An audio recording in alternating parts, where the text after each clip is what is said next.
Isang pagpalang araw sa ating lahat. Ako po si Zarina Espaloma at yung ilalahad kinutunan para sa daily devotion na pinamagatang Visionary Model. So, new series na leading by example in the family. So, yung scripture natin ngayon is Genesis chapter 12 verses 1 to 2 and sinasabi na the Lord has said to Abraham, "Go from your country, your people, and your father's household to the land I will show you. I will make you into a great nation and I will bless you. I will make your name great and you will be a blessing." Sa Tagalog, sinabi ng Panginoon kay Abraham, "Umalis ka sa iyong lupain, sa iyong mga kamag-anak, sa bahay ng iyong ama, at pumunta ka sa lupain ituturo ko sa iyo. Gagawin kitang isang malaking bansa, ikaw ay aking pagpapalaing, gagawin kong dakilang iyong pangalan, at ikaw ay may isang pagpapala."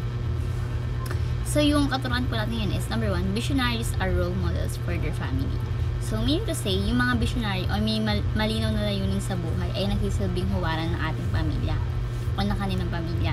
Kapag isang tao ay may maayos na direction sa buhay, mas madaling sundan siya ng miyembro ng pamilya.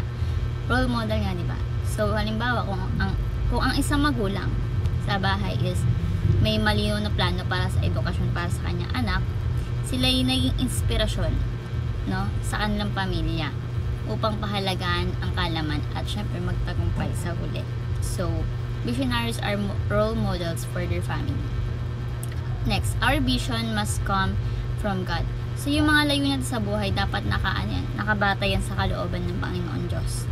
Hindi lamang sa pansariling ambisyon, no? Ang Diyos ay gumagabay sa atin upang maabot yung mga bagay na mga tunay na makabuluhan. Halimbawa, sa halip na maghangad ka lamang ng kayamanan, ang mga di ba? Mag-vision ka ayon sa plano ni Lord God. Tulad ng pagtulong sa iba, paglalaan ng oras para sa ministry, ganyan po, no? So, our vision must come from God. And number 3 is, our vision must focus on internal values. So, yung ating layunin sa buhay ay dapat nakatuon sa mga bagay na may pamatagalang value. Hindi lamang sa pansamantalang bagay tulad ng kayamanan, kasikatan, no? Ang tunay na mahalaga ay ang pag-ibig, pananampalataya, at syempre paglilingkod mo sa kapwa. Halimbawa, maglaan ka ng oras sa pagtuturo ng tamang asal at pagpapahalaga sa pamilya mo kaysa sa puro pagtatrabaho para sa material na bagay, yung wala namang kabuluhan at hindi kaloob sa Panginoon Diyos sa trabaho, di ba? So, our vision must focus on internal values. So, bilang application po is, number 1, be a visionary role model for your family. So, bilang miyembro ng pamilya is, ang ating mga lakas at vision ay may malaking epekto yan sa mga hamalan natin sa buhay. Kapag ikaw ay nagpapakita ng malinaw na direksyon at mabuting asal sa pamilya mo, naging inspirasyon ka para sa kanila, nagyahay ng iyong mabuting gawain. So, ang pagiging huwaran ay hindi lamang sa salita, kundi sa gawa.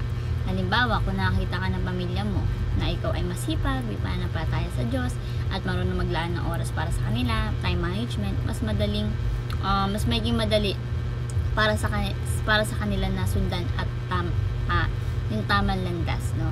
So, be a visionary role model for your family. Number 2 is prioritize internal values over temporary ones.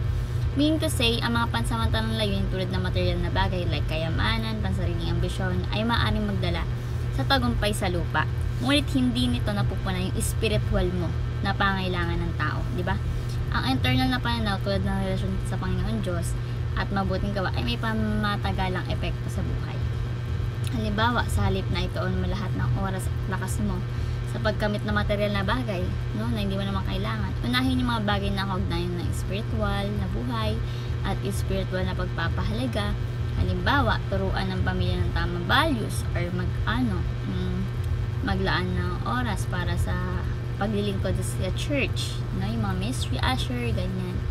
So, let's prioritize internal visions over temporal ones. And last is, lead your family to follow God's vision. Ang responsibilidad mo bilang miyembro ng pamilya or pinuno ng pamilya ay gabayan mo sila sa tamang landas ayon sa kalooban natin, Panginoon Diyos. Diba? Yung pananampalataya ay naglalayong dalhin yung pamilya natin sa mas malalim na relasyon para sa ating Panginoon Diyos. Example na lamang dito yung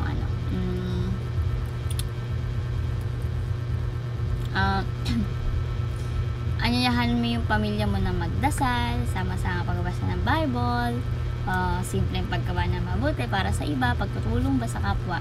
So, sa pamamagitan nun is na ipapakita mo yung mahalagang Diyos sa iyong buhay, sa inyong pamilya, no?